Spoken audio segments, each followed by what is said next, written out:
convention. I mean, I remember you just looking at me and going, holy crap.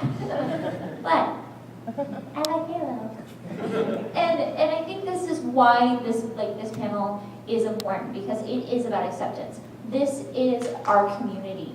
This is our place to be our geeky selves and to run around and have fun and it be the safe environment, and that's important that we are all looking out for each other no matter who you are, what you're wearing, what you're not wearing, or what you plan on not wearing. I don't care. As long as you follow the main cardinal rule, which is Will Wheaton's law, don't be a dick, which is generally just be polite, look out for people, treat people the way you want to be treated. I think that, and follow all the convention rules. We don't want to mess anything up, no.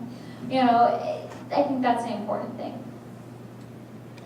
So we've got, it's a 1:45, so we've got a little bit of time for questions, but we have a potential for one more topic, so I'm going to let you guys decide. We have cosplay does not equal consent. You've probably heard about that along the way. Another big popular one these days.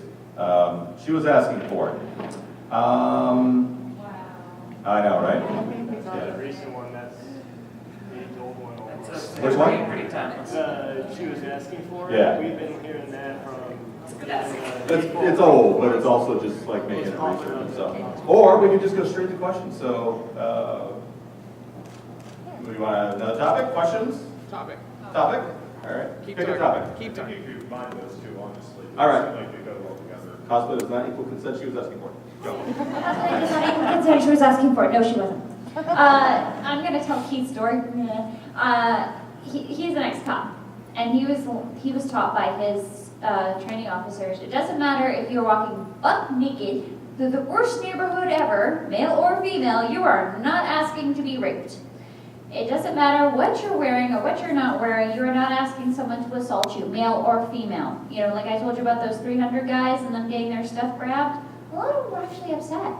They stopped wearing 300 because they were tired of being treated a certain way. Or, my friend Dee, she does a Despair. I don't know if you guys are familiar with Neil Gaiman's Sandman. She does an amazing Despair.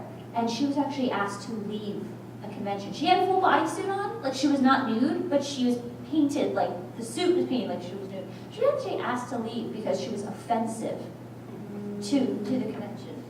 And it's like, oh well, if you are showing an ankle, you must be asking for it, Lady Pepperly. No. It's definitely not. You have to be smart about it. Obviously, if I'm going to be going around in my thong version of Poison Ivy, I'm not going to be going around by myself because I want to be smart about what I'm wearing. You need to be smart and bear responsibility. If I choose to go out in Poison Ivy, hey, nice ass, thank you! That's my take on it. Some people aren't as comfortable with that. And I think you just have to be aware of your surroundings, aware of what you're wearing, be prepared to take responsibility, or just work within your comfort zone of that. I think the trickiest question with this one is always, why do people think that someone would be asking for it? Because it seems like, I think to most people in this room, we would never think, okay, she's passed out, drunk, if I do this, then it's okay. She's obviously, she was interviewed before she got passed out. But some people do legitimately think that's okay. And why is that? And it's so tough, because it's so easy for us to say that, it doesn't mean consent. But other people say, oh, it makes sense though, because, she was flirting with him all the way up to the point where she passed out. So, it's okay for him to make the assumption. So how do we change that mindset? It's tricky because we have to do the same thing. Like they can't put themselves in the other person's shoes. They only think of themselves and what their needs are and how they don't think, okay, maybe she's acting that way, but she's not actually into it. It's tricky. We have to try and I don't know how to change people's minds on this because I don't want to preach to the choir. So I'm trying to think, how do we convince the people and rethink and reevaluate how they're treating other people. So I'm kind of just going off topic on this slowly. Hello. I think Abby made a great point about just sort of responsibility.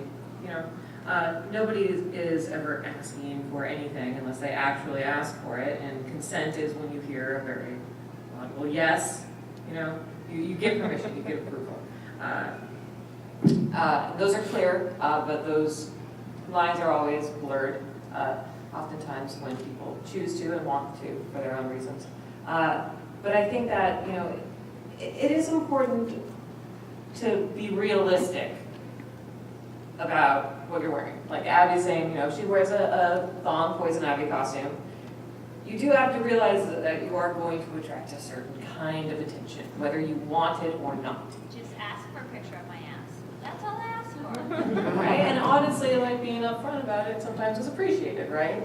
And Abby's very comfortable with herself and her costumes, and she's proud of her costumes. That's the biggest thing, I think, when I think of Abby as a cosplayer. She's proud of her costumes. She's proud of how accurate they are. So if you notice that her Poison Ivy costume is 100% accurate to the source material, including the thong, she's going to be happy about it. But you do, I think, need to have realistic expectations. That if you're dressed super sexy, I'm sure you've gotten some crap wearing this costume. Nobody's really said anything. Are they just too stupid? Nobody's really said anything directly, but it's obvious enough that they're like Yeah. doing the whole mean girl thing of like passive aggressive. I'm going to say something or whisper something loud enough 10 feet away. So I'm not saying it directly, but I know what you heard. Yeah. And where I'm going with this is, don't be surprised if it happens, because it's going to happen no matter what. But something that I'm really happy about with the community that I've seen is that girls are standing up for themselves, and boys. When people, you know, give you shit or treat you inappropriately and you don't like it, cosplayers are becoming more vocal about it, and I think that's a really great thing. Because sometimes people don't realize that they're being jerks, and sometimes they do realize and they think they're going to be able to get away with it because they think that you're going to be so shocked and so shy, you know, that you're not going to call them on being a jerk. Like, oh, can I take a picture with you? Put your hand a little too low. Nope. Nope. You just stop it right there. And honestly, they're probably not going to know what to do with that because that's not what they're expecting. So I think be realistic, be safe, but also if someone's doing something you don't like, be vocal about it. Don't be rude, be respectful. Yeah. Always make sure that you can be proud of how you behave and your own actions, but Don't get Yes. yourself thrown out of the convention. yeah, but speak up for yourself and don't let anybody walk all over you. I think that answers the question Yeah. Danny was trying to say, like, how do you change the mentality? It's tricky though. Say, like, when someone, you know, is Well, putting yeah, their hand though- too far though down, at the do same it time- elegantly, but tell Yeah. them, no, this is not appropriate when it's happening right Yeah, now. though at the same time, like, there are instances. Because it's kind of the whole thing about realism, because on one hand we have where you should be able, even if you're walking buck-ass naked down the street, you should be able to expect that people don't have people around to harass, that people, well, at least you have the right not to be harassed. Right, but then other people are gonna go the twisted form of that logic, be like, well, you should have known better. And actually that's what, I would say that's what we hear the most, is she should have known better. She shouldn't have been out drinking. What did she think was gonna happen getting in that guy's car? Do you think he was inviting, he was actually gonna have some like hot coffee inside the house for her? You know, It, and- it needs to be changed from, she should have known, we should be aware. We should think, like, okay, I make a financial investment. I should be aware that it's either gonna be good or it's either gonna be bad, and I have to choose the in-between of, you know, what I feel comfortable with. I think that's the application should be, but And I think it boils down to being responsible Mhm. on both sides of the coin. So if you're a man or woman and you're making decisions, whether you're drinking too much and you're going to an area that's unsafe and whatever, there should be an expectation that you're not being responsible. So you're putting yourself at risk. But that responsibility goes to the other side as well, which is when the person comes, whoever decides that they're going to do something that they probably know is wrong, Yeah. but they're doing it because that is an opportunity, they have responsibility too. And all too often today, nobody wants to take that responsibility. It's blame game. And if more people actually would take that responsibility back, we'd probably do better. So what can we do? Keep doing this kind of stuff. awareness. Keep talking about it. Keep talking to your friends about it. Keep blogging about it.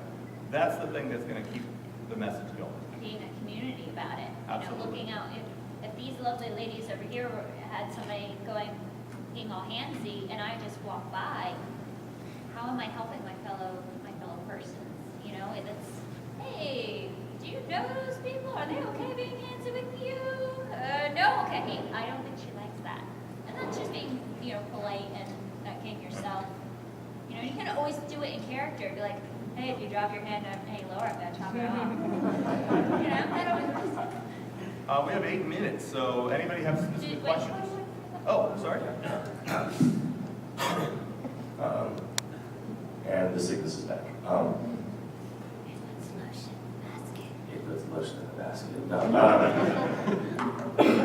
One interesting thing I learned from when I took Psych 101, which you can kind of take that for what it's worth, was that study after study has been shown that essentially, regardless of what sort of moral convictions you guys have, ultimately in certain situations and predicaments, your conscience has a way of convincing itself that what you do is okay.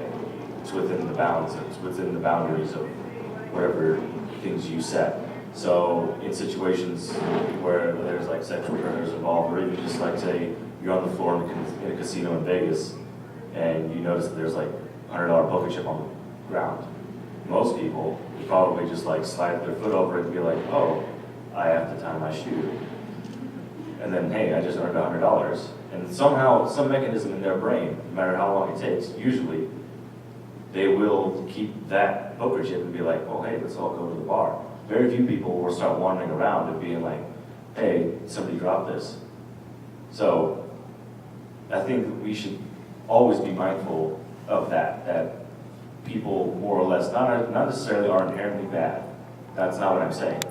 But that we all have a way to surprise ourselves by being capable of things that we didn't think we were, but hey, our mind just rationalized it, and that's why we went ahead and did it. So that's one thing you always keep in mind.